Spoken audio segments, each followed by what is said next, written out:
സ്വാതന്ത്ര്യ സമരകാലത്തിന് വേണ്ടി മാത്രമായിരുന്നില്ല ഗാന്ധിയൻ ആശയങ്ങൾ എന്ന് ഓർമ്മിപ്പിക്കുന്ന ഒരു ഇടത്തേക്കാണ് നമ്മൾ എത്തിയിട്ടുള്ളത്. റായ്ഗഡ് ജില്ലയിലെ താരാഗാവിലുള്ള യൂസഫ് മെഹ്റലി സെൻറ്ററിലേക്ക്. സ്വാതന്ത്ര്യ സമര സേനാനിയായിരുന്ന യൂസഫ് മെഹ്റലിയുടെ ഓർമ്മകൾക്ക് വേണ്ടി 1966 ഈ സെൻറ്റർ ഇവിടെ തുടങ്ങുന്നത്. ഈ നാട്ടിലെ ഗ്രാമങ്ങളിലെ ജനതയെ മുൻനിരയിലേക്ക് കൊണ്ടുവരാനുള്ള ശ്രമങ്ങളാണ് ഇവിടെ നടക്കുന്നത്. അതെന്തൊക്കെയാണ് എന്ന് നമുക്ക് നേരിട്ട് നടന്നു കാണാം.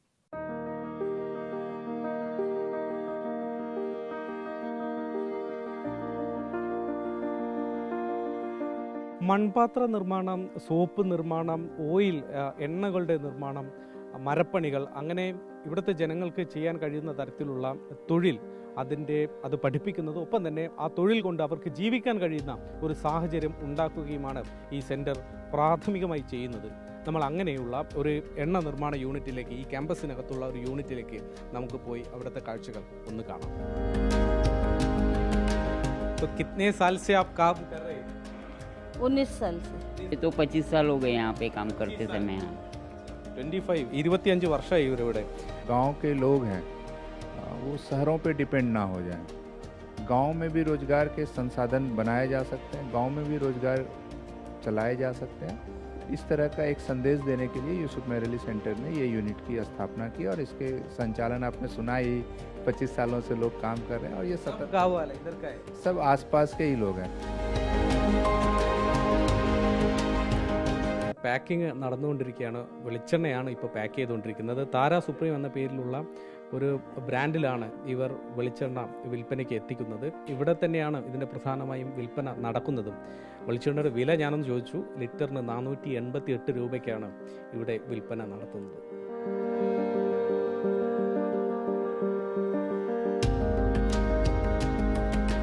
കളിമണ്ണ് കൊണ്ട് പാത്രങ്ങളും ശില്പങ്ങളും ഒക്കെ നിർമ്മിക്കുന്ന ഇടത്തേക്ക്, ആ യൂണിറ്റിലേക്ക് നമ്മൾ എത്തി. ഞാനിവിടെ വന്നപ്പോൾ ശ്രദ്ധിച്ചത്, ഗണേശോത്സവം മുംബൈയിൽ വരാൻ പോവുകയാണ്. ഗണപതി വിഗ്രഹങ്ങൾ കൂടുതലായി ഇവിടെ ഇപ്പോൾ ഉണ്ടാക്കുന്നുണ്ട്. അത്തരം ചില ഭംഗിയുള്ള ഗണേശ വിഗ്രഹങ്ങളാണിത്.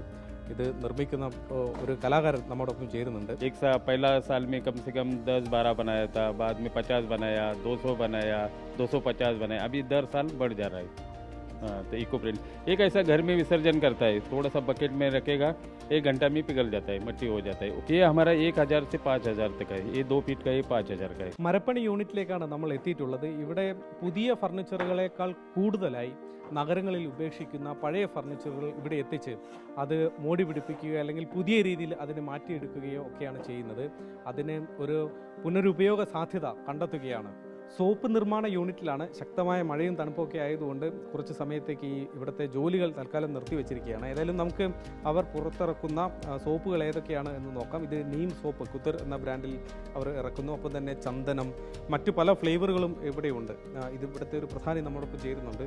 ഈ നീം സോപ്പ് ये बनाते हैं, लेकिन इसका बेस नहीं मिलता है. ये बेस जो है ये हम खुद यहाँ पे बनाते हैं. नीम ऑयल परचेस करते हैं मार्केट से. फिर एक बॉयलर है, वो बॉयलर में उसको इसका बेस बनाते हैं. बेस बनाने के बाद फिर से ये नीम के ऊपर प्रोसेस किया जाता है.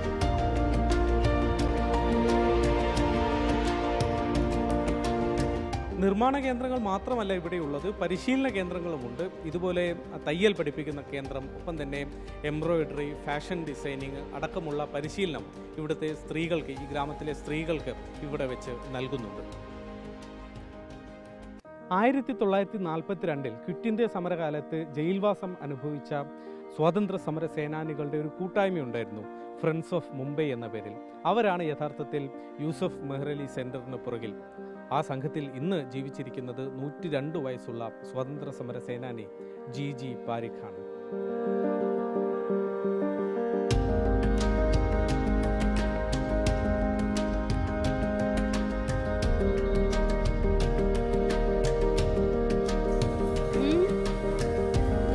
യൂസഫ് മെഹ്റലി സെൻറ്ററിന് കീഴിലുള്ള ഒരു സ്കൂളിലേക്ക് നമ്മൾ എത്തിയിട്ടുണ്ട്. 5ാം തരം മുതൽ 12ാം തരം വരെയുള്ള ക്ലാസ്സുകളാണ് ഇവിടെ നടക്കുന്നത്.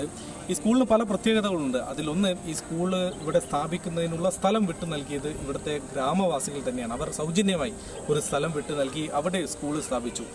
तो उनको ऐसा लगना चाहिए कि हम लोग घर में हैं, पढ़ाई कर रही है. ये ऐसा माहौल होने के कारण ही ऐसा स्कूल बना लिया है. തീർച്ചയായും അതൊരു പ്രധാനപ്പെട്ട പോയിന്റാണ്. കാരണം ഗ്രാമത്തിലെ കുട്ടികൾ തുടക്കകാലത്തൊക്കെ സ്കൂളുകളിലേക്ക് വരാൻ മടിക്കുന്നുണ്ടെങ്കിൽ അവർക്ക് കൂടി വരാൻ തോന്നുന്ന തരത്തിലുള്ള അവരുടെ വീട് പോലെ തോന്നിക്കുന്ന ഒരു ഇടമായിരിക്കണം എന്നതാണ് പ്രധാനമായും ഇങ്ങനൊരു കൺസ്ട്രക്ഷനിലേക്ക് പോകാനുള്ള ഒരു കാരണം. അങ്ങനെ ഗ്രാമങ്ങളെ ശാക്തീകരിക്കുക എന്ന ഗാന്ധിയൻ ആശയത്തെ മുറുകെ പിടിക്കുന്ന ഈ കേന്ദ്രത്തിൻ്റെ നല്ല കാഴ്ച കൂടിയാവട്ടെ ഈ സ്വാതന്ത്ര്യ ദിനത്തിൽ. റായ്ഗഡിൽ നിന്നും വരുൺ വടശ്ശേരിക്കൊപ്പം ശ്രീനാഥ് ചന്ദ്രൻ, 24.